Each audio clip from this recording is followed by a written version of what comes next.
144 ধারা তো দূরের কথা, 288 ধারা ঘোষণা করলো পিটাইয়া দাঁত ফালাই দেব।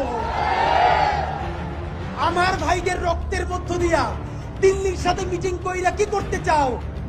বিএনপি কে বলতে চাই, আপনাদের হাতে ধরি, পায়ে ধরি, শহীদ জিয়ার বিএনপি কে দিল্লির দাস হতে দিব না।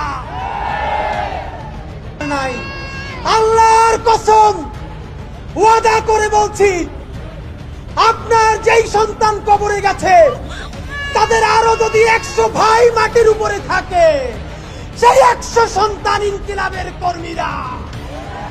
এইখানে শহীদ আহাদের বাবা আসছে, সব থেকে কনিষ্ঠ শহীদ, বুকটা গুলিতে তুলে শহীদ আমার সন্তান আছে বুঝি, আরে একটা মশাই কামড় দিলে কোনো বাপ মা সহ্য করতে পারে না, আর তার বুকে বসে তার মানিককে মস্তিষ্ক উড়াই দিতে।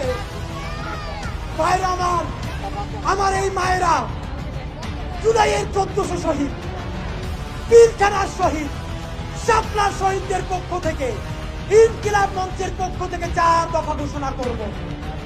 সরকারকে আগামী 100 দিনের মধ্যে জুলাই গণহত্যার দৃশ্যমান বিচার শুরু করতে হবে এবং গণহত্যাকারী আওয়ামী লীগকে প্রথমে নির্বাহী আদেশে, তারপরে আদালতের মাধ্যমে এবং সবশেষে রাজনৈতিক সমঝোতায় সাংবিধানিকভাবে নিষিদ্ধের ব্যবস্থা করতে হবে।